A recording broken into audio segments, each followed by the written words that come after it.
Un berger allemand à la retraite restait immobile dans une cour paisible et ensoleillée. Il tremblait, ignorant la balle que son propriétaire en deuil lui lançait.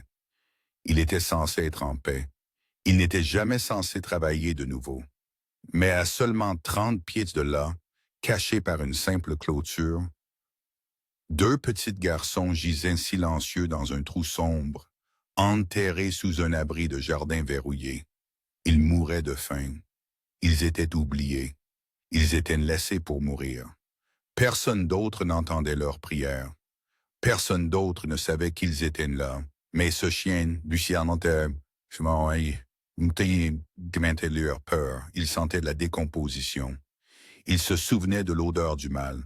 Ce qui se passa ensuite vous fera remettre en question ce qui est plus puissant, la cruauté humaine ou la loyauté d'un chien. Avant de commencer, dites-nous d'où vous regardez. Laissez votre pays dans les commentaires ci-dessous. Et si vous croyez que nos gardiens animaux sont envoyés pour trouver ceux qui sont perdus, appuyez sur le bouton d'abonnement parce que cette histoire, celle-ci, pourrait bien restaurer votre foi en les héros. Le ciel bleu au-dessus de Portland, Oregon, était un mensonge. Il parlait de paix s'étendant large et clair sur les rues calmes de la banlieue, offrant un parfait et fragile 19 degrés AC qui ressemblait plus au printemps qu'à la lente marche de l'automne. C'était le genre de temps censé guérir. Pour l'officier Cale Riley, cela ressemblait à de la moquerie. Il se tenait sur son porche arrière, la ponceuse orbitale vrombissant dans sa main, sa vibration un piètre substitut à la vie qui remplissait autrefois ses mains. L'odeur de chure de pain fraîche ne parvenait guère à masquer l'odeur persistante d'antiseptique hospitalier qui vivait dans sa mémoire. Il mesurait 1 mètre, bâti comme une nécessité tactique, mais les 3 derniers mois l'avaient raboté. Ses yeux, de la couleur de la rivière Willamette par un jour nuageux, étaient fatigués. Il était en congé obligatoire. Une prescription de deuil délivrée par le département. 3 mois depuis que la berline Grélimont a brûlé le feu. 3 mois depuis que sa femme Ara avait rendu son dernier souffle sifflant en lui tenant la main. Ara, qui était tout rire et chaos vibrant, avait été la couleur dans son monde monochrome. Maintenant, le silence de la maison était assourdissant, rompu seulement par le ponçage et la respiration lourde et rythmée de son seul partenaire restant. Ce partenaire était Avoc. Avoc était 90 livres de discipline noire et feu, un chien de berger allemand à la retraite qui portait ses 7 ans avec la dignité d'un vétéran. Son museau commençait juste à se saupoudrer de gris et une cicatrice pâle et fine courait le long de son flanc gauche. Un souvenir d'une descente d'entrepôt que Cale préférait ne pas se souvenir. Avoc était, par toutes les définitions, un professionnel. Même à la retraite, il ne sautait jamais sur les meubles, ne mendiait jamais de nourriture et n'aboyait que lorsque le protocole l'exigeait. Mais Avoc était aussi excentrique, comme Ara l'avait appelé affectueusement. Kyle l'appelait psychique. Le chien avait une sensibilité étrange, presque troublante. Il avait une fois refusé d'entrer dans un bâtiment que Kyle était sur le point de dégager. Kyle attendit et le laboratoire de méthamphétamine à l'intérieur explosa à cause d'une défaillance d'autocuiseur 2 minutes plus tard. Cale faisait plus confiance à l'instinct de Avoc qu'à la plupart des renseignements humains. Aujourd'hui, cependant, la discipline de Avoc échouait et son énergie psychique était hors norme. Il était censé prendre un bain de soleil sur la terrasse chaude, un avantage de la vie civile. Au lieu de cela, il était agité. L'agitation avait commencé il y a 1 heure. Avoc avait abandonné son os et moelle préféré, celui que Kyle lui avait acheté ce matin-là, le laissant intact sur son tapis. Puis vint le va-et-vient, le cliquetis de ses lourdes griffes sur les planches de la terrasse, un son que Kyle trouvait habituellement réconfortant, était devenu un métronome frénétique. Avoc marchait de la porte coulissante en verre jusqu'au bord du porche, puis pivotait, son mouvement vif et économique, une route de patrouille qu'il avait creusée dans le bois. Il ne marchait pas seulement, il scannait. Sa concentration était entièrement sur la limite de propriété, spécifiquement la haute clôture d'intimité mal entretenue qui séparait la cour soignée de Kyle de celle des voisins. Les voisins étaient nouveaux. Kyle les avait vus seulement 2 fois. Ils avaient emménagé il y a un mois, un couple tranquille nommé Marcus et Jezebel. Kyle leur avait fait son salut standard, les lèvres serrées. Marcus, un grand homme qui semblait vouloir être petit, s'était contenté de hocher la tête et d'éviter le contact visuel. Jezebel était celle qui mettait Kyle mal à l'aise. Il l'avait vue ramassant le courrier. Elle était grande, mince, peut-être trop mince, avec une cascade de cheveux noirs anormaux. Son visage était comme de la porcelaine aiguisée. Elle avait souri à Kyle, un sourire éclatant et rapide qui n'atteignait jamais ses yeux bleus froids en amande. C'était une performance. Kyle connaissait les performances. Après cela, ils étaient des fantômes. Pas de fumée de barbecue, pas de bruit d'emménagement, juste le silence. Avoc, cependant, n'était pas intéressé par la maison. Tout son être était fixé sur la clôture. « Calme-toi, Have », murmura Kyle, sans éteindre la ponceuse. L'ordre était automatique, réflexe. Havoc interrompit son va-et-vient pendant exactement 1 seconde, son oreille pivotant en arrière pour accuser réception du son, avant de reprendre immédiatement sa patrouille. C'était nouveau. Havoc n'ignorait jamais un ordre subtil. Kel éteignit de la ponceuse, le silence soudain amplifiant le cliquetis des griffes du chien. « Hé, dit Carl, sa voix plus grave. Qu'y a-t-il, mon garçon, un écureuil? » Havoc l'ignora. Il marcha jusqu'à la clôture, son nez noir pressé contre un espace entre les lattes, reniflant l'air avec de courtes et puissantes inspirations. Il laissa échapper un gémissement bas et frustré, un son de profonde agitation. Il recula, parcourut à nouveau la longueur de la clôture, puis retourna à l'espace. Ce n'était pas un écureuil, ce n'était pas un chat errant. C'était quelque chose qui avait brisé la retraite de Havoc et l'avait remis en service.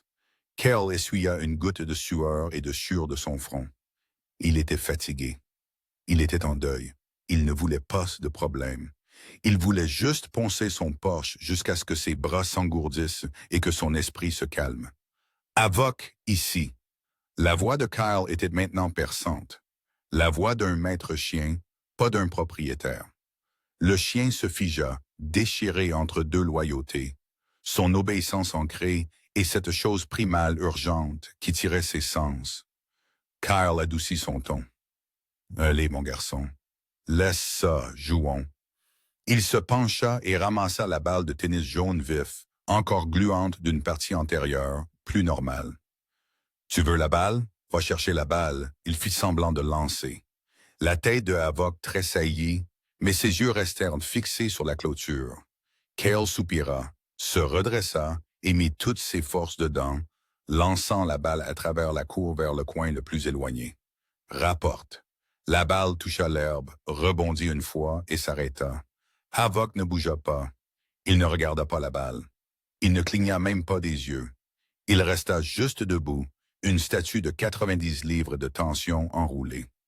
Cale sentit le premier picotement froid d'adrénaline, la sensation familière avec laquelle il avait vécu pendant 15 ans, celle dont il était censé apprendre à se passer.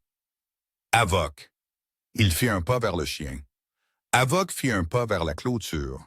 Son regard n'était plus sur la clôture elle-même, mais sur ce qui se trouvait au-delà. Sa tête était baissée, ses oreilles pointées vers l'avant, son corps parfaitement immobile. Il fixait avec une concentration terrifiante la propriété du voisin. Kyle suivit son regard. De cet angle, il pouvait voir l'arrière-cour du voisin. Elle était aussi négligée que l'avant. Les mauvaises herbes étouffaient de l'herbe. Mais au fond, partiellement obscurci par des ronces envahissantes, se trouvait un abri de jardin en bois délabré. Sa peinture s'écaillait et une des fenêtres était barricadée. C'était juste un vieil abri de jardin. Mais Havoc voyait autre chose. Les pelages le long de sa colonne vertébrale, de la base de son crâne à la racine de sa queue, se dressa en une ligne rigide et uniforme. Une basse vibration, plus ressentie qu'entendue, commença profondément dans sa poitrine. Il fit 2 pas lents et délibérés vers l'avant, jusqu'à ce que son nez touche presque le bois de la clôture. Il était parfaitement silencieux. Cale connaissait ce comportement. C'était le calme avant la tempête. C'était le moment où un suspect se cachait sous un lit, retenant son souffle. C'était le moment avant que le chaos n'éclate. « Avoc, laisse ça », commanda Cale, mais sa voix manquait de conviction. Il savait que c'était trop tard. Le corps de Havoc frémit, les muscles se contractèrent, puis il le laissa échapper. Ce n'était pas un aboiement. Un aboiement était pour un écureuil ou le facteur ou un autre chien. C'était un son que Kyle n'avait pas entendu depuis que Havoc avait été officiellement retiré du service. C'était un unique woof professionnel étouffé. C'était une alerte. C'était le son qui signifiait trouver. C'était l'aboiement qui disait « J'ai localisé des stupéfiants » ou « J'ai localisé un être humain ». Le sang de Cale Riley se glaça. Le beau jour chaud de 19 a disparu, remplacé par la réalité froide et crue de l'avertissement de son partenaire. La ponceuse tomba de sa main engourdie, claquant sur la terrasse. L'unique woof aigu fit taire le monde. Le vrombissement de la ponceuse orbitale, le trafic lointain de Portland. Le souvenir du rire d'Ara, tout disparu, aspiré dans le vide créé par ce seul son professionnel. Kyle Riley n'était plus un mari en deuil en congé. Il était un maître chien et son partenaire venait de donner une alerte. Il se déplaça du porche d'un seul mouvement fluide, ses bottes faisant à peine un bruit sur les marches. Il laissa la ponceuse sur la terrasse, une relique oubliée d'une vie qui s'était terminée il y a 60 secondes. Il se dirigea vers la clôture, ses yeux balayant la propriété des voisins. L'abri de jardin délabré dans le coin n'était plus seulement une horreur.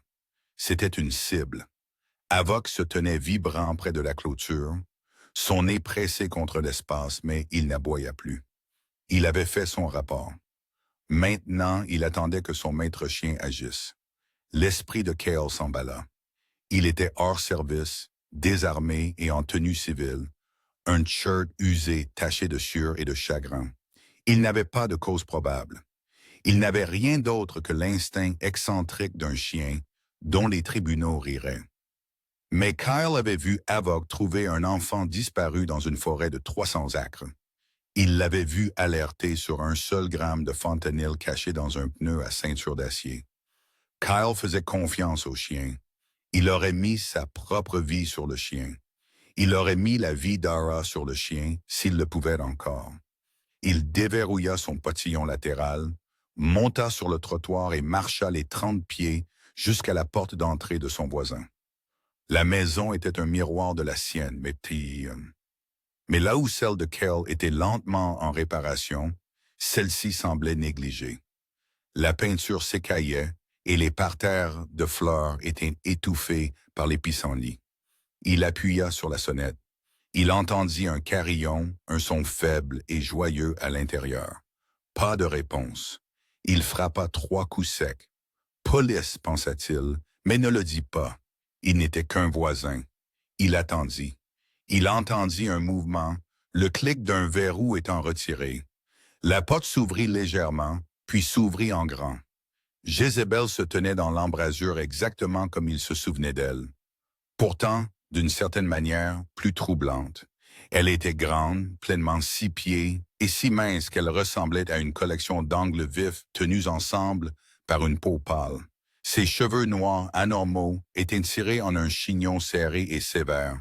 Elle portait un tablier floral jaune vif sur un t-shirt noir, et le contraste était saisissant comme un vautour habillé de vêtements de carnaval.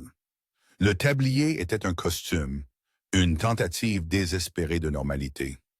Mais ses yeux bleus froids et pâles, étaient tout en affaire. Ils scannèrent Kyle de la tête aux pieds, l'évaluant. « Oui ?» demanda-t-elle.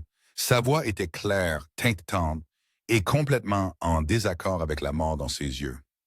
Le sourire qu'elle afficha était énorme, toute dent dehors, un geste prédateur déguisé en accueil. « Puis-je vous aider ?» « Bonjour, dit Cale en utilisant sa voix calme de citoyen, celle qu'il utilisait pour désamorcer. « Je suis Kyle Riley, votre voisin. Il gesticula avec son pouce vers sa maison. Désolé de vous déranger, mais je suis un officier du PPB. Il vit son sourire flancher juste d'une fraction. Les coins se resserrant.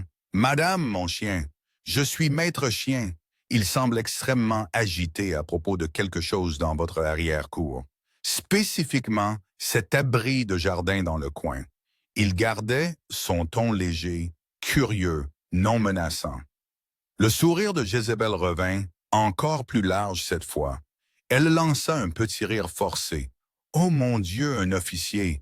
Je suis terriblement désolé. » Je vous promets que ce n'est rien de sinistre. Elle se pencha en avant d'un air conspirateur et Cale fut frappé par une vague de son parfum.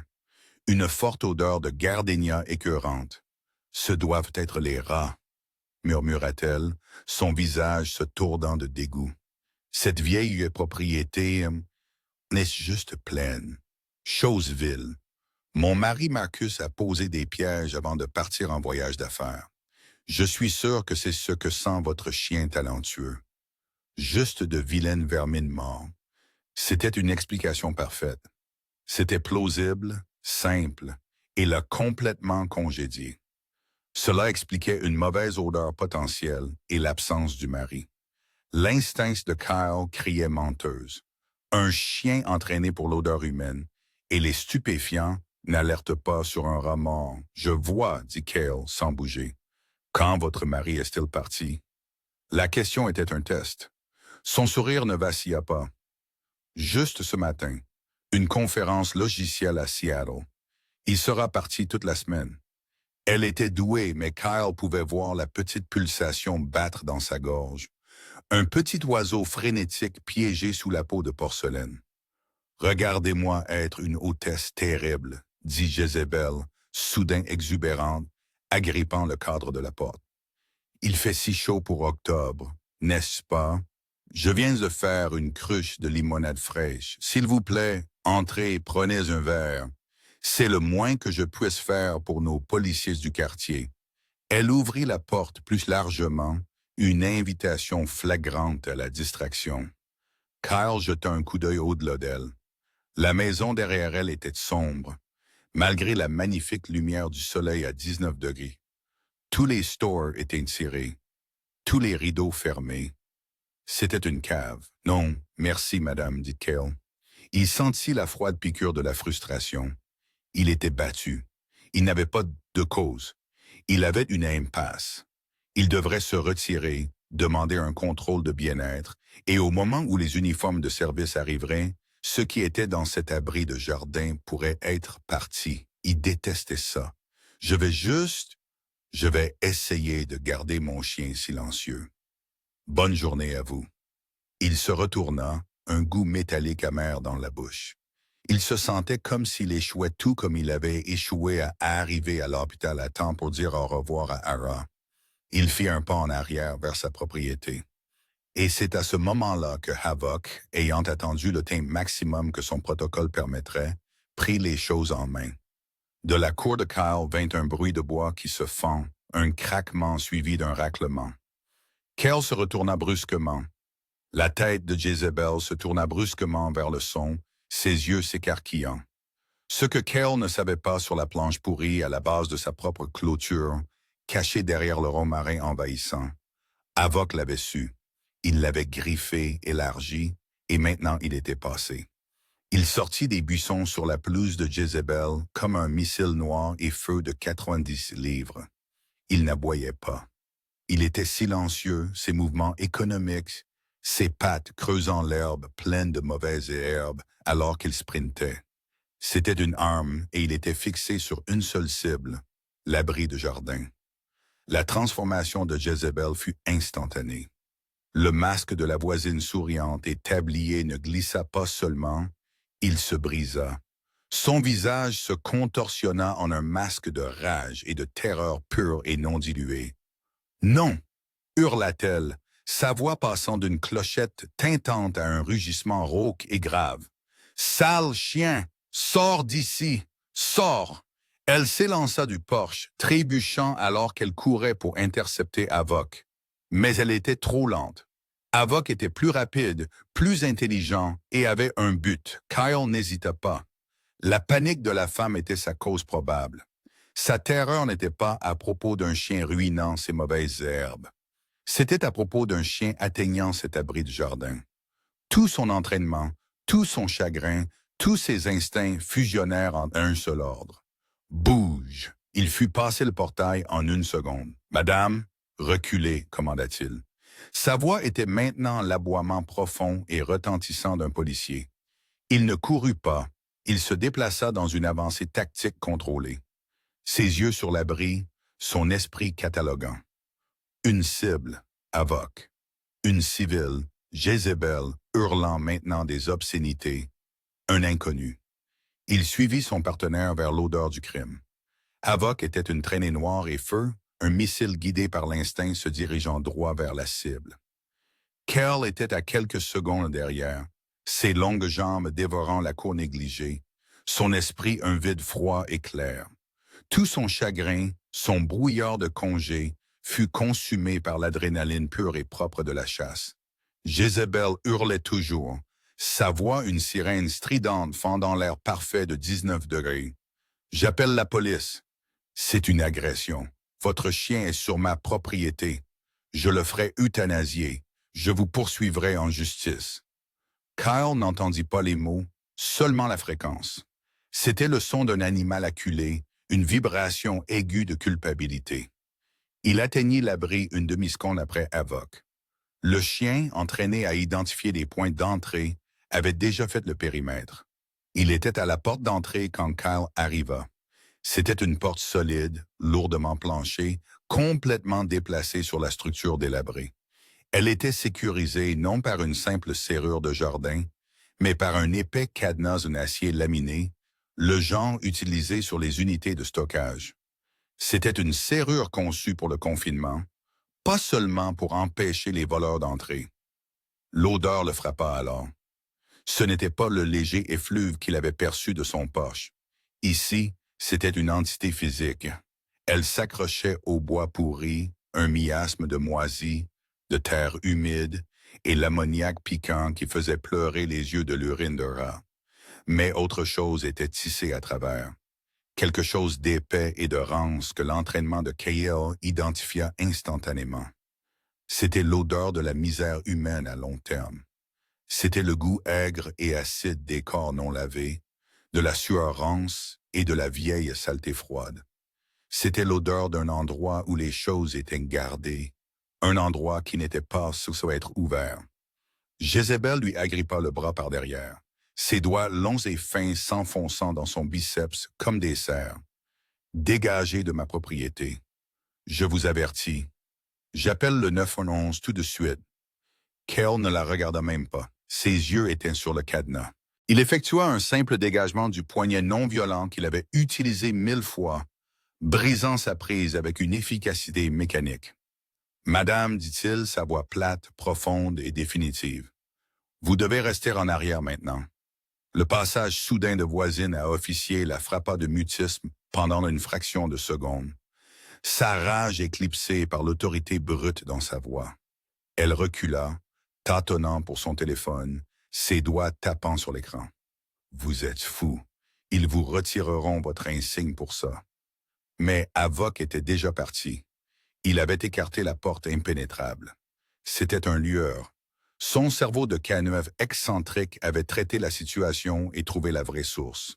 Il était au coin arrière de l'abri, un endroit presque complètement caché de la maison, par des ronces envahissantes et un tas de déchets désorganisés.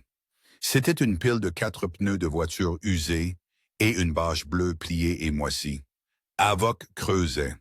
Ce n'était pas le creusage ludique d'un chien civil. C'était une excavation frénétique, désespérée et laborieuse. Ses puissantes pattes avant bougeaient en un flou, jetant des mottes de terre humide et de gravier contre le côté de l'abri. Il s'arrêta pour gémir, un son aigu, tendu et désespéré. C'était le son d'un officier appelant des renforts. « Avoc, montre-moi. » La voix de Kyle était rauque. Il était déjà en mouvement. Il saisit le pneu du haut, ses muscles protestant avec des cris. Il était lourd, rempli d'eau de pluie noire et stagnante, qui éclaboussa sa chemise. Il le jeta de côté, puis le deuxième et le troisième. Il repoussa le quatrième. En dessous se trouvait la bâche bleue, raide de moisissures et de traces de limaces. Il la déchira en arrière. Ce n'était pas le sol, c'était un couvercle. Une section de 3 x 3 pieds de la fondation de l'abri coupée grossièrement dans du contreplaqué traité sous pression. C'était un travail de rapiessage, une porte. Il avait été recouvert de terre et de gravier pour le camoufler, mais c'était incontestablement une trappe. Avoc était maintenant sur le bois lui-même, ses griffes raclant inutilement contre la surface lisse et humide. La puanteur était 10 fois plus forte ici, s'échappant des bords du bois comme un gaz toxique. Le chien arrêta de creuser et leva les yeux vers Kyle, ses yeux bruns, intelligents, grands ouverts d'une panique que Kyle n'avait jamais vue. « Tu as des mains! » hurlait le regard. « Ouvre-elles! » Kyle vit le sang. Avoc avait griffé le gravier et le bord du bois avec une telle désespoir qu'il avait déchiré les coussinettes de ses pattes avant. Il laissait des empreintes de pattes sanglantes sur la trappe. « Assez, Have !» ordonna Kyle. « Recule !» Le chien, haletant lourdement, le sang goûtant sur la terre, obéit immédiatement. Il recula de 2 pas, tout son corps tremblant, un ressort enroulé attendant le prochain ordre. « Il est fou. Il saigne partout dans ma cour. » Jézabel hurlait dans son téléphone. « Oui, envoyez quelqu'un maintenant. »« Un officier m'attaque, il détruit ma propriété. » Kyle entendit le son faible et lointain des sirènes. Elle ne mentait pas. Elle les avait appelées sur lui. Il avait des secondes. Il s'agenouilla, enfonçant ses doigts dans le petit espace entre le contreplaqué et la fondation en perpeigne de l'abri. Il tira. Cela ne bougea pas. C'était verrouillé ou cloué de l'intérieur. Bon sang. Il se repositionna, calant son pied contre le parpaing. Il enfonça ses doigts plus profondément dans la fissure, ignorant le bois qui se fendait. Il n'avait pas de pied de biche. Il n'avait que l'adrénaline, la certitude de son partenaire, et la rage soudaine et incandescente de ce qu'impliquait cette odeur. Il pensa à Ara. Il pensa au silence dans sa propre maison. Il mit chaque once de son chagrin, chaque livre de ses 20 livres, dans une seule traction explosive. Il y eut un bruit de bois torturé, un craquement alors que les clous le retenant s'arrachaient de leur prise. La trappe s'envola, atterrissant avec un bruit sourd sur l'herbe. Cela se produisit instantanément. Ce n'était pas juste une odeur, c'était une agression physique. Une vague pressurisée et suffocante de chaleur, d'ammoniac, d'excréments rances et de nourriture pourrie jaillit du trou, frappant Kyle au visage comme un coup physique. C'était la puanteur concentrée et militarisée du désespoir. Kyle recula, sa main volant à sa bouche alors que son estomac se révoltait. Il s'étouffa, toussa, ses yeux larmoyant si fort qu'il fut momentanément aveugle. Le Bel Air de Portland à 19h était un lointain souvenir remplacé par ce brouillard toxique. Il entendit Avoc laisser échapper un aboiement étouffé. Il entendit Jézabel, ne hurlant plus, laisser échapper un unique halètement horrifié. Il essuya ses yeux, sa vision s'éclaircissant, et regarda dans le trou noir et puant. La puanteur d'ammoniac et de souffrance humaine était une chose vivante, se frayant un chemin hors de l'obscurité, essayant de remplir les poumons de Kyle. Il était à genoux, s'étouffant, luttant contre l'instinct de vomir. Il entendit les sirènes qui approchaient, à un pâté de maison, puis le bruit d'une portière de voiture qui claque et une voix nette et autoritaire. « Madame, police de Portland, quel est le problème ici? » Jézabel était figée, une statue de terreur, son visage un masque blanc cireux. Son téléphone était silencieux dans sa main. Elle ne pouvait pas parler. Kyle essuya les larmes brûlantes de répulsion de ses yeux, son entraînement se déclenchant enfin. Un mur d'acier froid s'abattant sur sa rage. Il devait voir. Il chercha son téléphone portable, son pouce glissant, contournant l'écran d'appel, et appuyant sur l'icône de la lampe de poche. Il l'alluma. Le faisceau de la LED était pathétique, faible contre l'obscurité absolue. Mais c'était suffisant. Il le pointa dans le trou. Son esprit, conditionné par des années de scénarios tactiques, s'attendait à une cave, une pièce, une échelle. Ce n'était rien de tout cela. C'était une tombe. C'était une fosse en terre peu profonde, creusée peut-être à 4 pieds de profondeur, avec des murs de terre froide, humides et compacts. Il n'y avait pas de couverture, il n'y avait pas d'oreiller, il n'y avait pas de bouteille d'eau, juste un tas de chiffons sales et trempés dans le coin le plus éloigné. Et puis la lumière les frappa. Les chiffons bougèrent.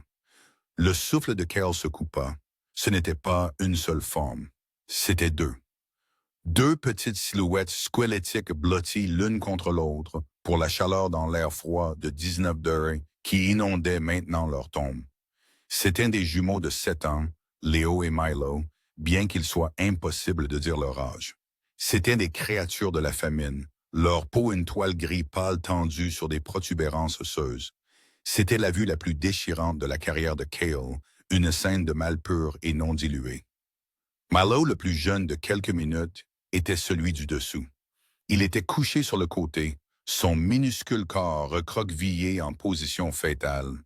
Il était complètement immobile. C'était un tas de bâtons déchirants, ses membres couverts d'une constellation de contusions sombres et laides, certaines vieilles et jaunes, certaines fraîches et violettes. Sa respiration était si superficielle que Cale ne pouvait pas voir sa poitrine se soulever ou s'abaisser. Il ressemblait à une victime, un corps à cataloguer. C'était la raison pour laquelle Havok avait été si frénétique. Le chien avait senti la mort ou quelque chose de très proche. Et puis il y avait Léo. Léo était le gardien. Il était tout aussi mince, tout aussi contusionné, mais ses yeux étaient ouverts. Il était droppé sur son frère, un bouclier fragile et squelettique. Quand la lumière de Cale le frappa, il ne cria pas et ne pleura pas. Il se contenta de fixer. Ses yeux étaient des puits noirs et sans fond, dénués de toute enfance, remplis d'une terreur défiante et ancienne.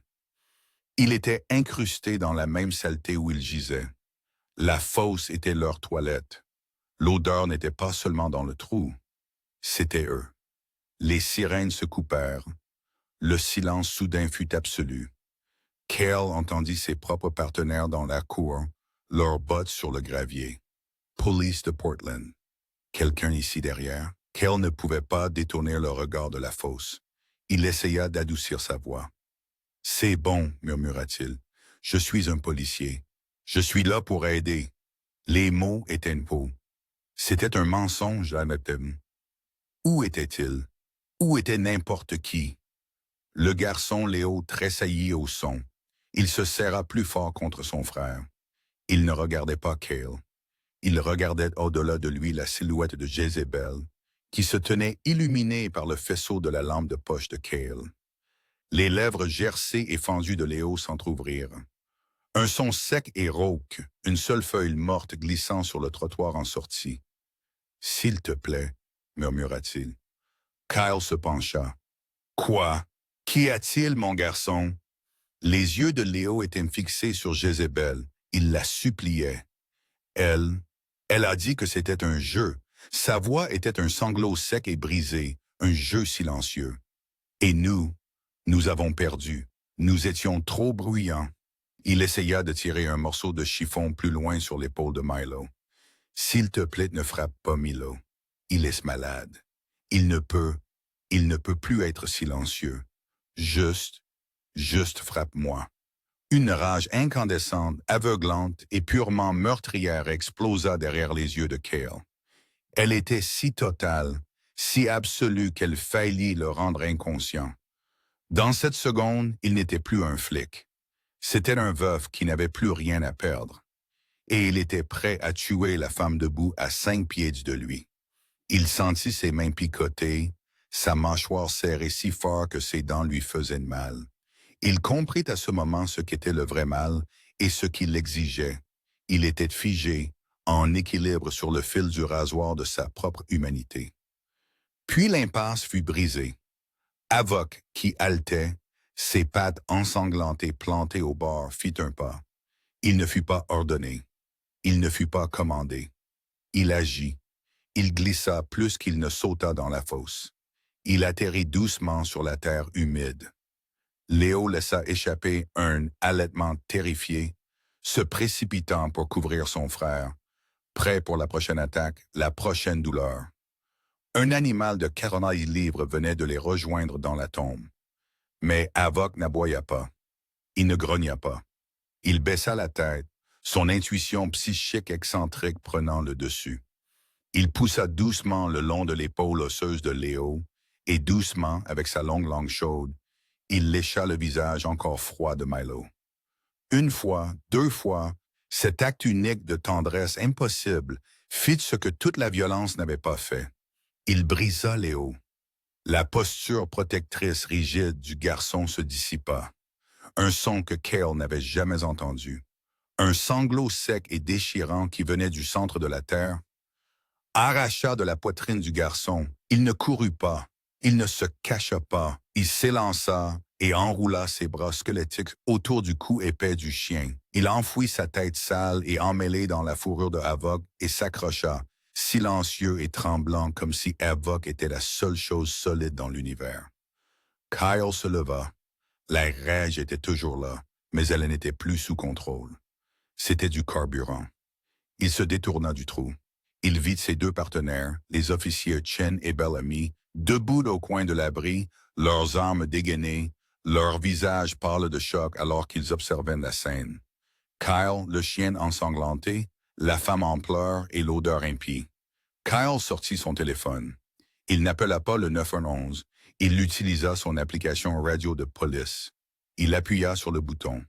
Sa voix n'était pas un murmure. C'était un ordre froid, dur et professionnel qui fendit l'air parfait de l'Oregon. C'est l'officier Riley, hors service au 805 West Ridge. J'ai un code 3. J'ai 2 victimes mineures de torture.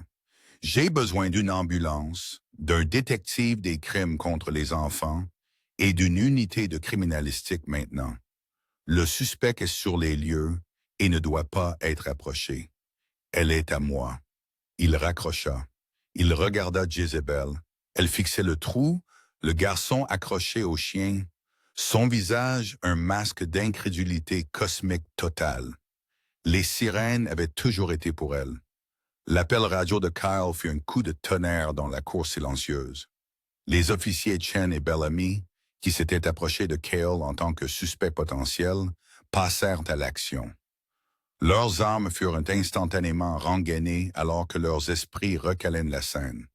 Ce n'était pas un officier en pleine crise de nerfs. C'était un sauvetage.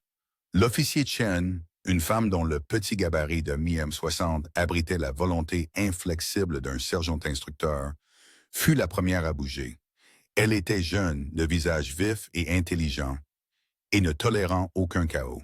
« Jézébel » hurla-t-elle, sa voix un ordre sec. « Mettez-vous à genoux, les mains derrière le dos maintenant. » Jézébel, qui fixait stupéfaite le trou, poussa un hurlement alors que Chen et Bellamy descendaient sur elle. « Non, lâchez-moi, c'était de la discipline, ce sont des menteurs, ce sont de méchants garçons. Vous ne pouvez rien prouver. Mon mari vous poursuivra en justice, c'est ma propriété. » Sa voix était une symphonie de victimisation exercée. Bellamy, un vétéran de 20 ans au physique imposant et aux yeux qui avaient tout vu de Portland, ne fit que grogner en serrant les menottes. « Gardez ça pour vous, madame. » Kyle ne regarda pas. Il était déjà de retour à la fosse. « L'ambulance est à 2 minutes, » cria-t-il par-dessus son épaule. Il regarda Avoc, qui gémissait toujours, ses pattes ensanglantées au bord. « Avoc, sors! Rausse! » Le berger allemand recula en se précipitant, obéissant à l'ordre allemand. Cayley tomba dans le trou. La puanteur était un poids physique, un mal tangible qui recouvrait sa peau et remplissait ses poumons.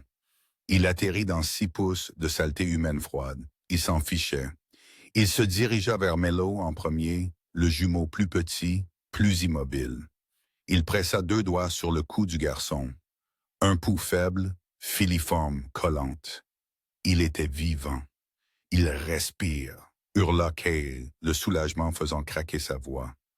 Deux ambulanciers, un homme plus âgé, Mike, au visage comme du cuir usé, et une femme plus jeune, Sarah, aux yeux grands et horrifiés, étaient déjà au bord de la fosse avec une civière et une planche dorsale. « Passe elle !» ordonna Mike, sa voix toute professionnelle. Cale glissa ses bras sous le petit corps squelettique de Milo. Le garçon pesait moins qu'un sac de nourriture pour chien. Il se sentait comme un fagot de brindilles sèches. Kyle le passa dans les bras tendus de Sarah. Elle haleta en prenant le poids, son professionnalisme luttant contre sa répulsion. Il se tourna vers Léo. Le garçon était pressé contre le mur de terre, d'énormes yeux terrifiés regardant Cale. Il tremblait violemment. « C'est bon, Léo. C'est ton tour. Nous rentrons à la maison. » La voix de Cale était plus douce qu'il ne l'aurait cru possible. Il tendit les bras. Léo ne bougea pas. Il se contenta de fixer, vibrant de terreur. « C'est bon, » dit Kyle de nouveau. Il tendit la main lentement. « Je ne suis pas elle, je suis Kyle. » Il souleva doucement le garçon. Léo laissa échapper un petit halètement terrifié et se raidit, mais il était trop faible pour se battre. Cale le souleva hors du trou et le plaça sur la civière à côté de son frère.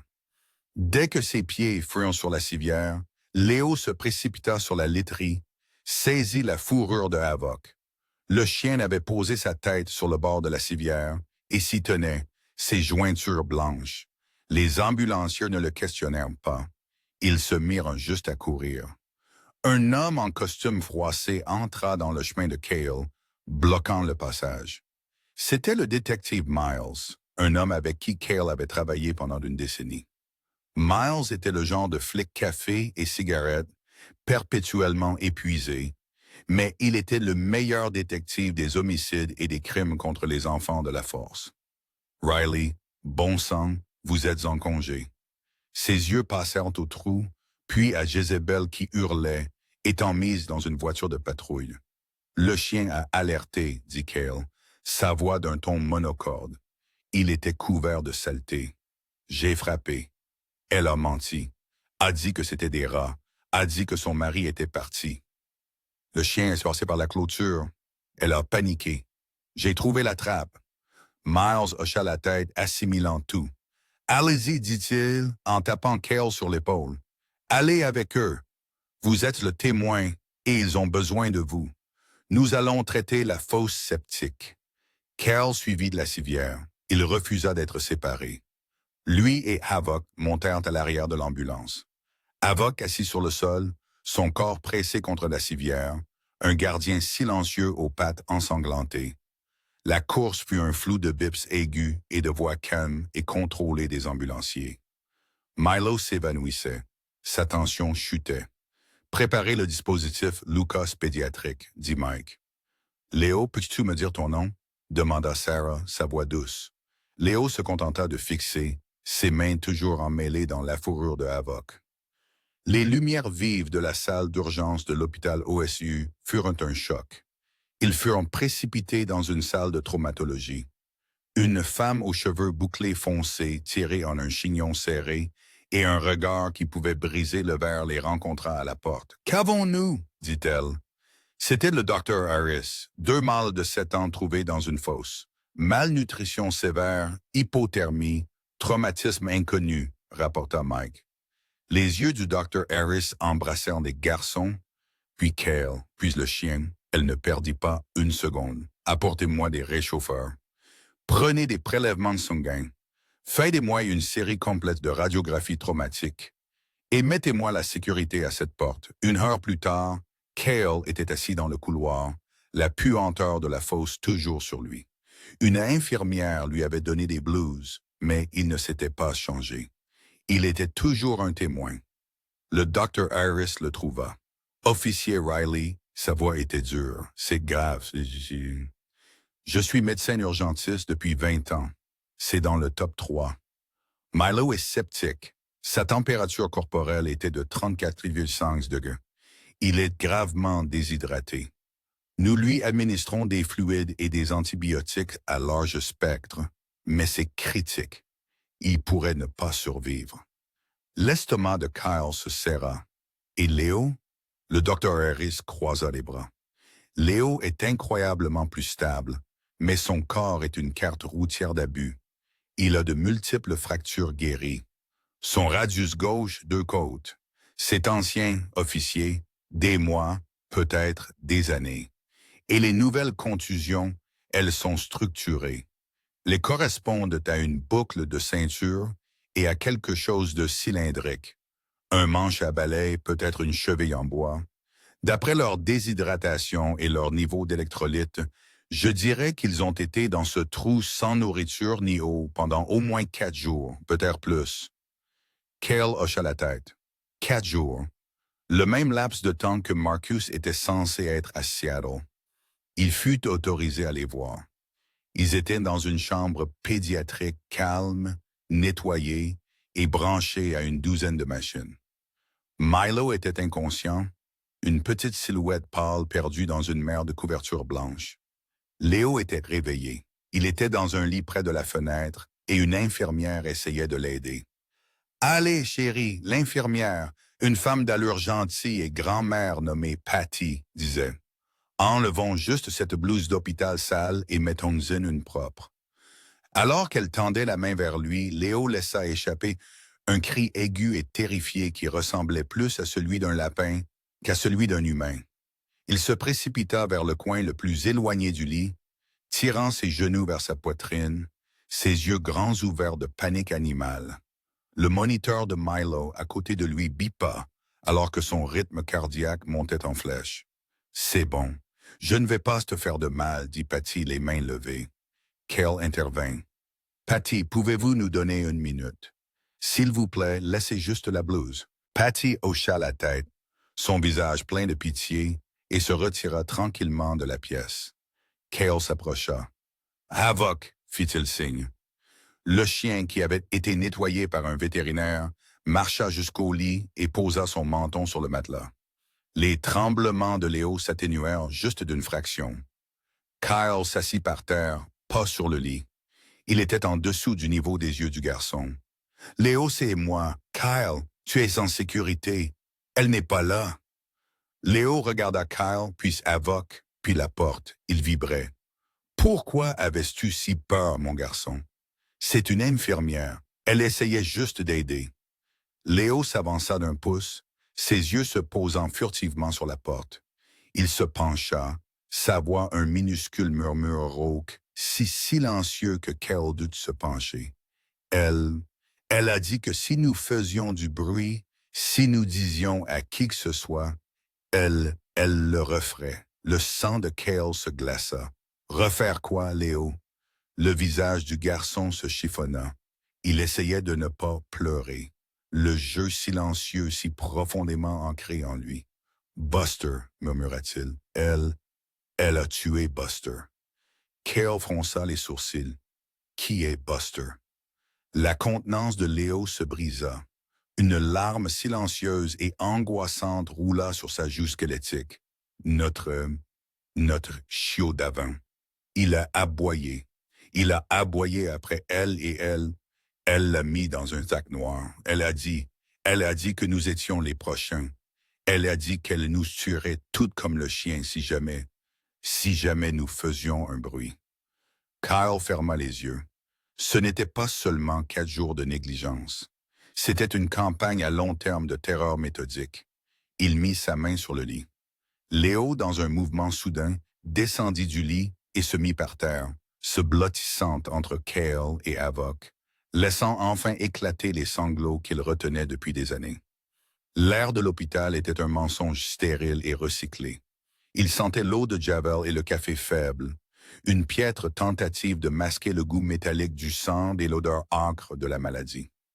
Kyle était assis dans le couloir de la section pédiatrique depuis 6 heures. Il avait refusé de partir. Il avait donné sa déposition au détective Miles 3 fois, les mots lui semblant ternes et inutiles, un piètre résumé du mal dans cette fosse. Il portait toujours les blouses sales et puantes que l'infirmière lui avait données. Il ne pouvait se résoudre à se changer. Cela se sentait comme une trahison. Être propre signifierait que c'était fini. Ça ne l'était pas. Il écoutait le bip rythmique et agonisant de la chambre de Milo, un moniteur cardiaque qui menait une bataille perdue d'avance. Léo était dans la chambre d'en face, fortement sédaté après sa crise de nerfs alimentée par la terreur. Cale était un gardien autoproclamé, assis sur une chaise en plastique dur avec Avoc couché à ses pieds. Le chien n'avait pas bougé, une statue de 90 livres de loyauté noire et feu. Ses pattes ensanglantées, un rappel frappant sur le linoléum poli. Juste après 3 heures du matin, les portes de l'ascenseur tintaient. Cale leva les yeux. Le détective Miles sortit, son visage un masque d'épuisement. Il n'était pas seul. Il escortait un homme imposant qui semblait s'effondrer sur lui-même. C'était Marcus. C'était un homme fait de parties molles et non compressées. Son coûteux costume d'affaires désespérément froissé, son visage pâle et bouffi. Il ressemblait à un homme à qui on n'avait jamais dit non et qui faisait maintenant face à une réalité qu'il ne pouvait ni acheter, ni corrompre, ni déléguer. Pas un monstre comme Jezebel. Il était pire. C'était un vide. Il a pris le premier vol de retour de Seattle, dit Miles, sa voix plate. Il prétend qu'il ne savait pas. Marcus vit Cale et s'arrêta, ses yeux grands ouverts de confusion. « Qui êtes-vous? Où sont-ils? » Elle a dit qu'ils étaient chez sa mère. « Monsieur Marcus, dit Cale, sa voix un grondement bas et rauque. Il se leva lentement, se déployant à toute sa hauteur de momie à 38.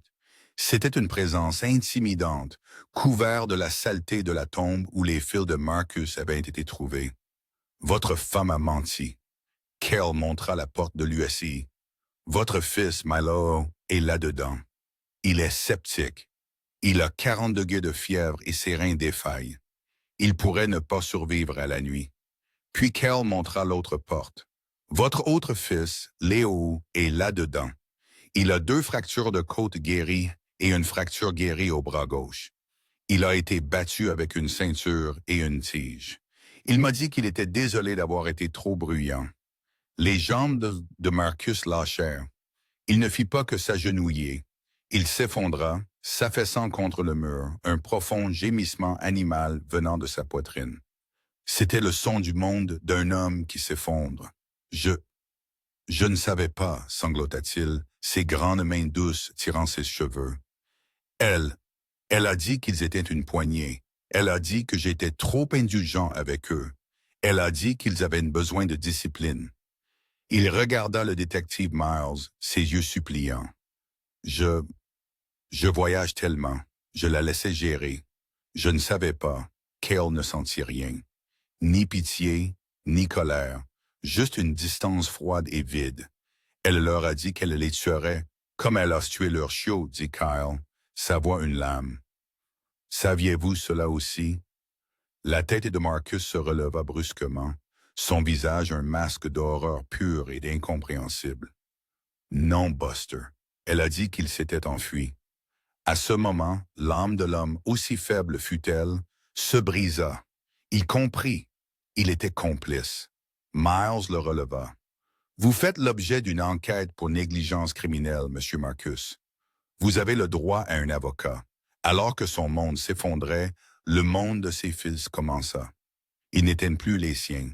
Ils étaient une pupille de l'État de l'Oregon. Ils n'avaient nulle part où aller. Les 3 semaines suivantes furent un flou. Milo, dans un élan de pure et têtue défiance, ne mourut pas. Il se stabilisa. Mais le traumatisme et la septicémie avaient volé quelque chose de précieux. Il s'était réveillé, mais il n'avait pas parlé.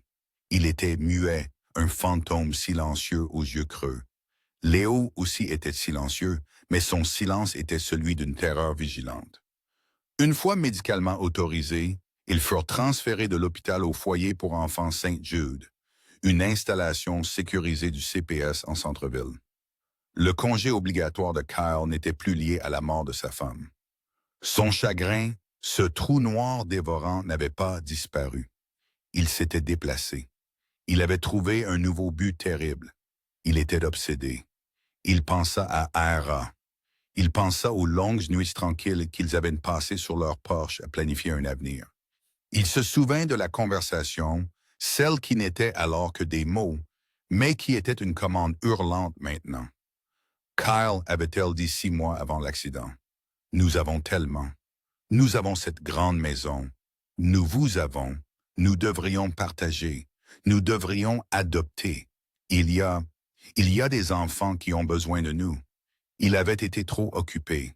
Il avait dit, peut-être l'année prochaine, Ara. Le moment n'est pas propice. Le moment était venu. Chaque jour à 15 heures, allait arriver à Saint-Jude. Et chaque jour, Havok était avec lui. Au début, le personnel était méfiant. Un grand flic hors service et son berger allemand, encore plus grand et cicatrisé, n'étaient pas leurs visiteurs habituels. Mais ils virent ce que Havok fit.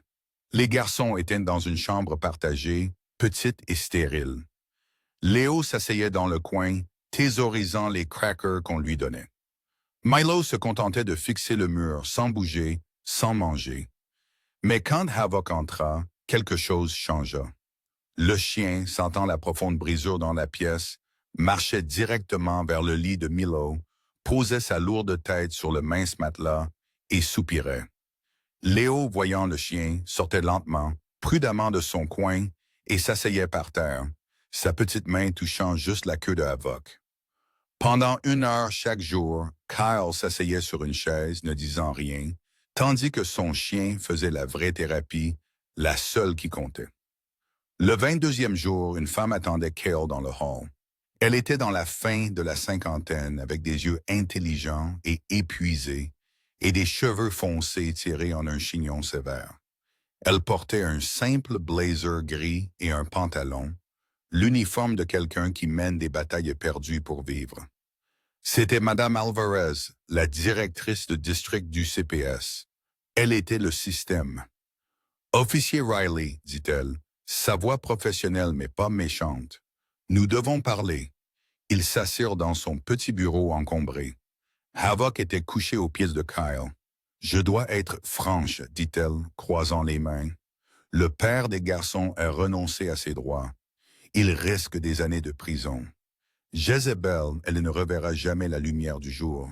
Léo et Milo sont maintenant officiellement, définitivement pupilles de l'État. Carl hocha la tête. Je serai famille d'accueil, je les prendrai. Madame Alvarez laissa échapper un soupir lent et fatigué. Ce n'est pas si simple.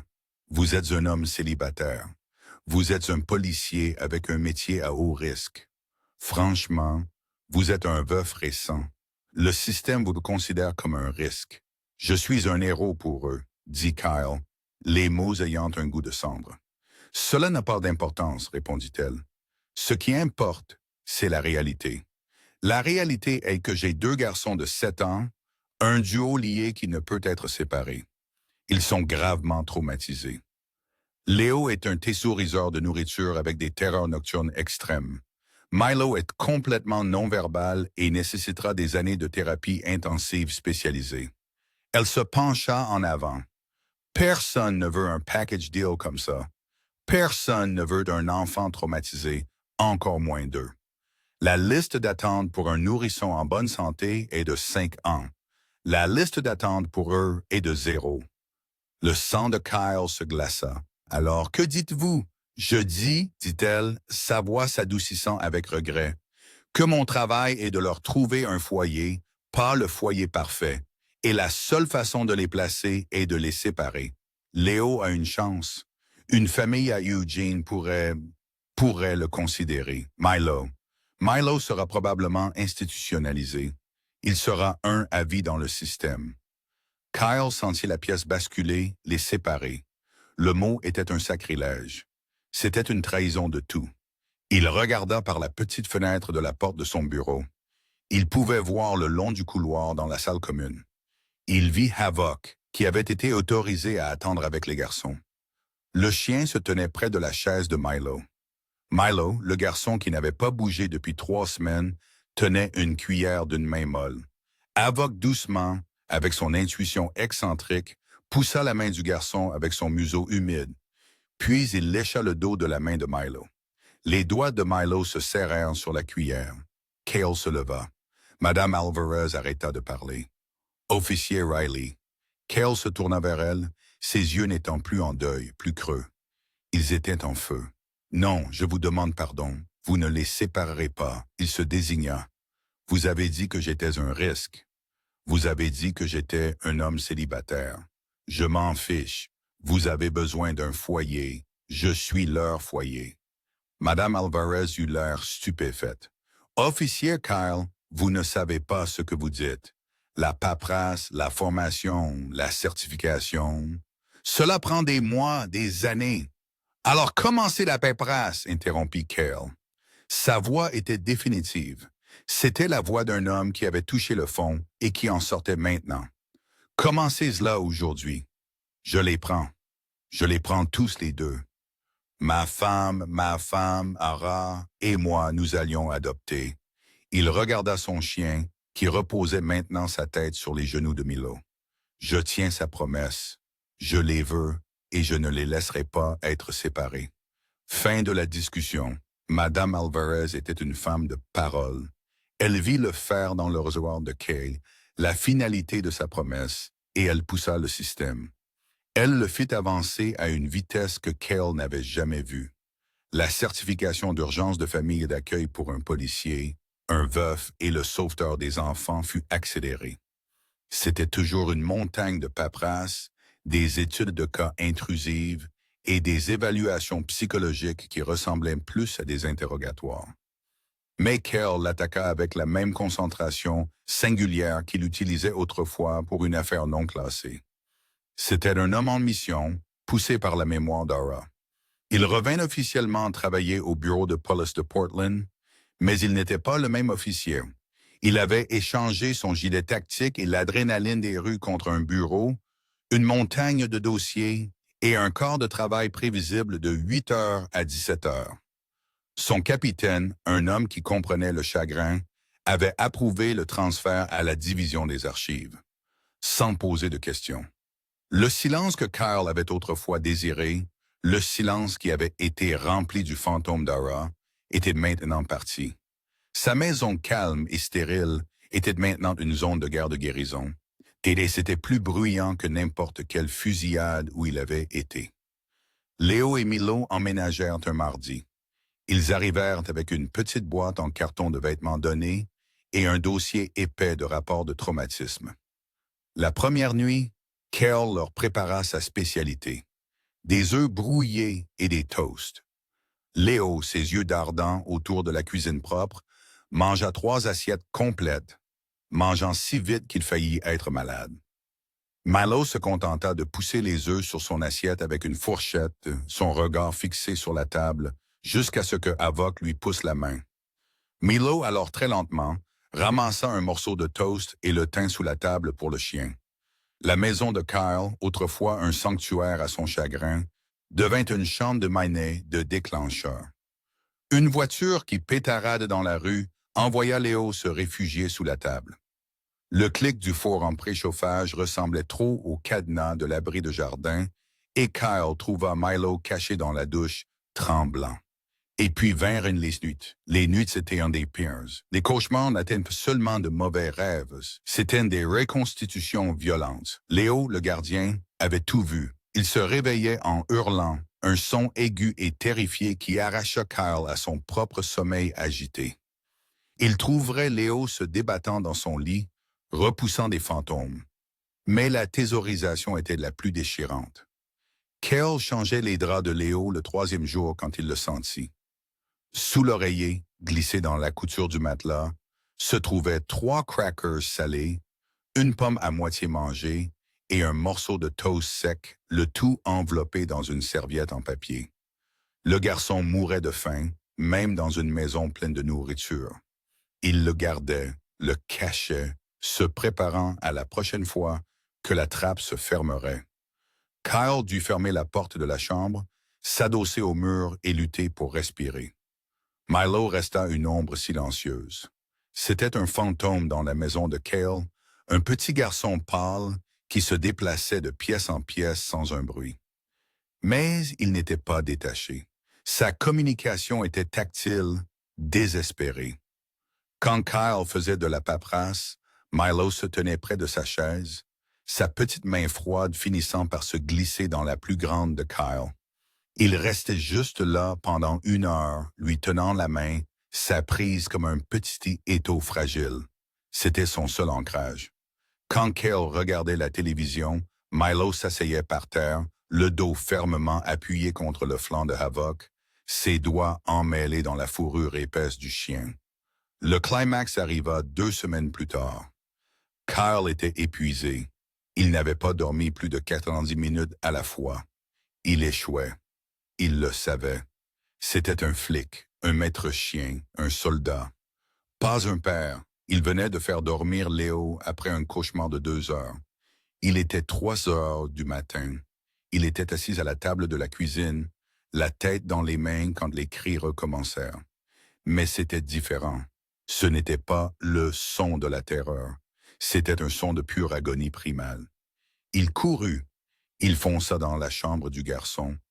Léo était assis droit dans son lit, les yeux grands ouverts.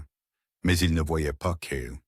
Il la voyait, elle. « Je suis désolé », hurla-t-il, sa voix se brisant. « Je suis désolé. Je suis désolé. » Nous étions silencieux. Je promets que nous étions silencieux. Et puis il commença à se frapper. Il serra ses petits poings squelettiques et commença à se frapper la tête, les tempes, son visage de toutes ses forces. « Méchant !» hurla-t-il, « méchant garçon !»« Méchant ! Méchant !» Kyle s'élança, saisissant les poignets du garçon. « Léo, non! Arrête! Tu es en sécurité! » Léo était un animal sauvage. Il se battit avec une force que Kyle n'aurait pas cru possible, donnant des coups de pied, hurlant, son petit corps rigide de dégoût de soi. « Lâche-moi, je dois le faire. J'étais méchant. » Elle a dit. Kyle essaya de le tenir pour lui immobiliser les bras. Mais chaque fois qu'il en retenait un, l'autre se libérait. Il blessait Kyle, mais pire, il se blessait lui-même, son visage déjà marqué de cloques rouges. « Léo, s'il te plaît, » supplia Kyle, sa voix se brisant. Il perdait. Lui, un policier de 220 livres, était vaincu par un enfant de 50 livres et 7 ans. Il ne pouvait pas l'arrêter. Havoc, qui se tenait dans l'embrasure, gémissant d'agitation, fit son mouvement. Ce n'était pas un ordre. C'était l'instinct excentrique que Kyle avait appris à faire confiance de sa vie. Il bondit. Il ne sauta pas sur Kyle. Il n'aboya pas après Léo. Il sauta sur le lit et s'inséra avec une précision tactique entre Kyle et le garçon. Il poussa son corps lourd et musclé contre la poitrine de Léo. Une couverture lestée de 90 livres. Alors que les poings de Léo se levaient à nouveau, prêts à frapper son propre visage, Havoc bougea sa tête. Il encaissa les coups. Il enfonça sa large tête cicatrisée sous les bras agités de Léo, absorbant les coups faibles et frénétiques. Wap, wap, wap. Le son des poings du garçon frappant le crâne épais du chien. Havoc ne broncha pas. Il se contenta de se rapprocher, son corps un bouclier vivant, une barrière contre la propre douleur du garçon. Il commença à gémir, un son bas, roucoulant, maternel, et lécha les larmes du visage de Léo. La lutte en Léo s'arrêta, elle s'évapora. Le corps rigide et hurlant du garçon devint mou. Il fixa, ses yeux voyant enfin le chien qui subissait sa punition. Il s'effondra. Ses mains n'étant plus des poings, saisirent des poignées de la fourrure de Havoc. Les cris se dissolurent dans une tempête de sanglots profonds, déchirants et agonisants. Il enfouit son visage dans le cou du chien, tout son corps tremblant, finalement brisé. Kyle, sa propre poitrine endolorie, s'assit sur le bord du lit, sa main sur le dos de Léo, l'autre main sur la tête de Havoc. La pièce était silencieuse, à part le son des pleurs de Léo. De l'autre côté de la pièce, du petit lit dans le coin, une voix minuscule, rauque, inutilisée, fendit l'obscurité. Milo, qui était assis, un témoin silencieux dans l'ombre, fixait son frère. Il fixait le garçon et le chien, son visage pâle au clair de lune. « Ne fais pas ça, murmura-t-il. La tête de Cale se releva brusquement. Léo arrêta de pleurer. Ils regardèrent tous les deux. Milo regarda son frère, ses yeux clairs et concentrés. « Ne fais pas ça, dit-il encore, sa voix plus forte. « Ne frappe pas. » C'était le premier mot qu'il avait prononcé depuis la fosse. Le mot resta suspendu dans l'air, un seul fil frêle dans l'obscurité de 3 heures du matin. Il ne fait pas. C'était le son le plus puissant que Kyle ait jamais entendu. Léo, ses sanglots coincés dans sa gorge, dénoua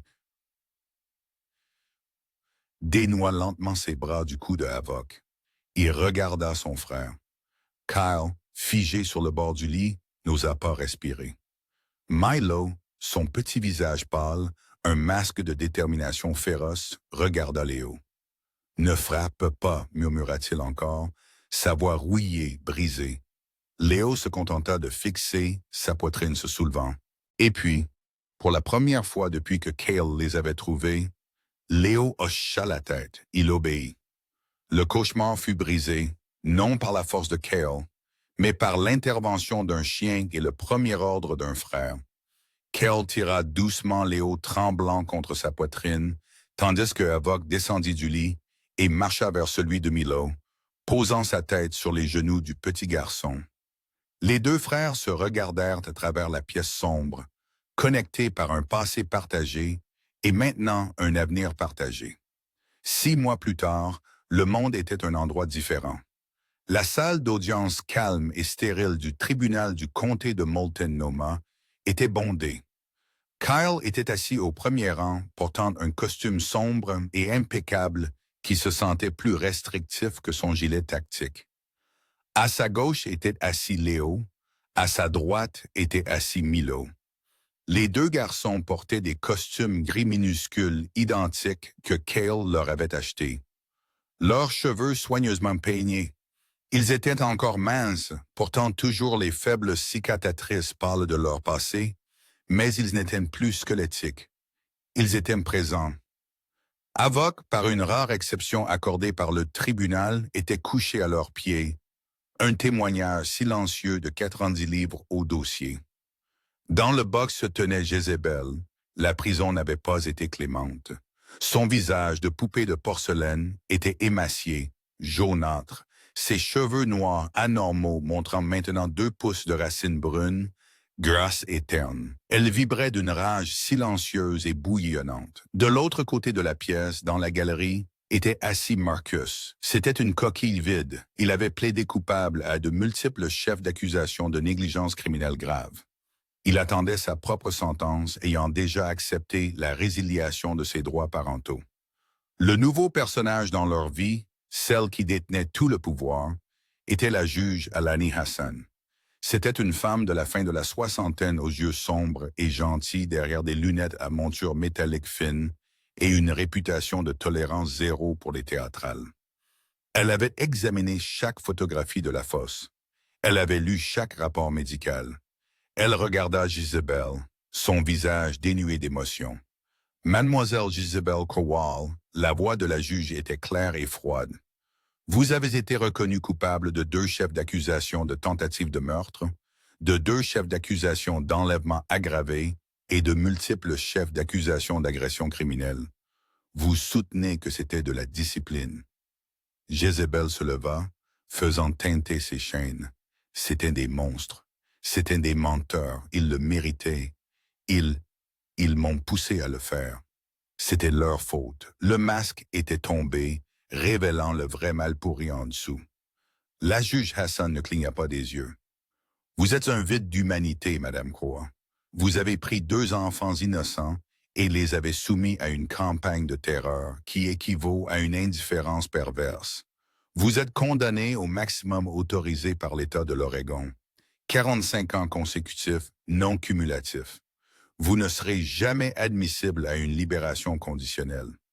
Jézabel laissa échapper un unique hurlement inhumain alors qu'elle était emmenée, mais personne n'écoutait. La juge se tourna ensuite vers Marcus. Monsieur Marcus, vous avez accepté la résiliation de vos droits parentaux. Marcus, pleurant ouvertement, se contenta de hocher la tête.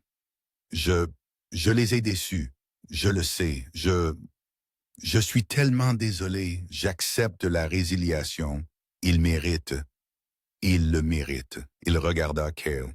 La juge Hassan frappa son marteau. Ainsi ordonné. La pièce devint silencieuse. La partie criminelle était terminée. Maintenant l'avenir. La juge Hassan regarda Kyle, Léo et Milo. Toute son attitude s'adoucit. Et maintenant, nous avons la question de l'adoption de Léo et Milo Riley. Elle sourit, un petit sourire sincère. Officier Cale Riley, vous avez complété toutes les certifications. Vous avez été leur père adoptif pendant 6 mois. Vous comprenez que c'est permanent, qu'ils seront vos fils aux yeux de la loi et de toutes les autres manières, pour toujours. Kyle se leva, ses mains posées sur les épaules des garçons. Sa voix était rauque. « Oui, votre honneur, je le suis. » Elle regarda Léo. « Léo, veux-tu que cet homme soit ton père? » Léo regarda Cale, puis la juge. Il hocha la tête, sa voix petite mais claire. « Oui. » Elle regarda Milo. « Milo, veux-tu que cet homme soit ton père? » Milo, qui avait à peine parlé au-delà d'un murmure en 6 mois, regarda Cale, puis Avoc. Il hocha la tête. « Oui, murmura-t-il, un son que seuls eux pouvaient entendre. »« Alors c'est avec le plus grand plaisir, dit la juge Hassan, sa voix pleine de chaleur, que j'accorde par la présente cette adoption. Félicitations, Monsieur Riley. Félicitations, mes fils. » Le marteau fut un point final. L'année suivante fut l'histoire. La maison à Portland n'était plus une tombe de silence et de sueur. C'était le chaos. C'était bruyant. C'était plein de portes qui claquaient, de disputes sur les jeux vidéo et de l'odeur du spaghetti. Kyle, Léo et Milo étaient une famille. 1 an après l'adoption, Léo avait 8 ans et avait pris 20 livres. C'était un grand frère sarcastique, drôle, farouchement protecteur. Il ne thésaurisait plus la nourriture. Il se plaignait juste de la cuisine de Kyle. Il était en thérapie. Il avait toujours des cauchemars, mais il s'estompait. Il était de toute évidence un garçon normal, insupportable, merveilleux. Et Milo était le miracle. Il était toujours le calme, l'observateur, l'artiste. Il était timide et son discours était encore hésitant, mais il parlait. Kelly trouva sa paix dans de petits moments volés. Il était assis dans son bureau un après-midi, terminant sa paperasse de service depuis chez lui quand il entendit Milo dans le salon seul. Cale jeta un coup d'œil au coin. Milo était assis par terre, le dos contre le flanc de Avoc, un morceau de papier sur ses genoux. Il parlait, un flux de mots calmes et conspirateurs. Et puis Avoc. Le professeur a dit que mon dessin du dragon était le meilleur, mais je pense que j'ai fait ses ailes trop vertes. Ne dis pas à Léo. Il dira que c'est bête. Avoc se contenta de soupirer, sa queue battant sur le sol, écoutant attentivement. Kyle sourit. Sa femme Ara était partie. Le trou noir béant de sa perte ne serait jamais vraiment comblé. Mais il n'était plus vide. C'était plein de sa promesse. C'était plein de vie. Ce soir-là, Cale était assis sur le porche arrière, celui qu'il avait poncé il y a ce qui semblait une éternité. L'air était un parfait 20 degrés si chaud. Il tenait une bière froide juste en regardant. La cour n'était plus négligée. L'herbe était coupée. Au centre de la cour se tenaient Léo et Milo. Cale avait trouvé une petite entreprise en ligne qui fabriquait des costumes d'enfants personnalisés. Les garçons portaient de minuscules répliques parfaites de l'uniforme du bureau de police de Portland, complètes avec des chapeaux. Ils étaient en patrouille. Le suspect est dans les arbres, hurla Léo, pointant un écureuil. K9 Avoc sécurise le périmètre. Milo, plus sérieux, dit « Avoc, cherche », il pointa. Avoc, le héros excentrique, psychique, à la retraite, le chien qui avait senti la faible vibration de la souffrance à travers une clôture, regarda les garçons. Il aboya un joyeux aboiement civil et joueur. « Il n'écoute pas, dit Léo, saisissant la balle de tennis jaune, la même que ce jour-là. Va la chercher, mon garçon. Va chercher le méchant. » Il lança la balle. Havok, n'étant plus une arme agitée, mais un gardien, un grand frère, et le cœur vivant et respirant de leur famille, bondit après elle. Kyle se pencha en arrière dans sa chaise, but une gorgée de sa bière et regarda ses 3 fils jouer sous le soleil chaud et couchant. La leçon de cette histoire est que les miracles de Dieu sont souvent silencieux. Parfois, un miracle n'est pas une trompette bruyante, mais l'instinct têtu et inexplicable d'un chien fidèle. Parfois, c'est un homme en deuil placé par Dieu au bon endroit pour être le seul à pouvoir entendre une prière. Kyle était perdu dans sa propre douleur, mais Dieu a transformé cette douleur en un but. L'agitation de Havok était un signe divin, montrant que Dieu peut utiliser notre brisure pour guérir les autres et, ce faisant, nous guérir. Dans nos propres vies, nous recevons tous ces mêmes signes. C'est une pensée soudaine de prendre des nouvelles d'un ami ou la voix silencieuse qui nous dit d'être courageux. Cette histoire nous appelle à écouter cette voix. Si cette histoire de rédemption a touché votre cœur, aidez notre communauté à grandir en partageant cette vidéo avec quelqu'un qui a besoin d'espoir. Kyle et Havok étaient une lumière dans l'obscurité. Si vous croyez que Dieu envoie encore des protecteurs, à 2 pattes et à 4 pattes, pour sauver ses enfants, veuillez taper Amen dans les commentaires ci-dessous. Commentez Amen pour montrer votre foi que le bien triomphera toujours du mal. Veuillez vous abonner à notre chaîne pour plus d'histoires de courage et cliquez sur la cloche pour ne jamais manquer un nouveau message. Que Dieu vous bénisse et vous garde chacun d'entre vous.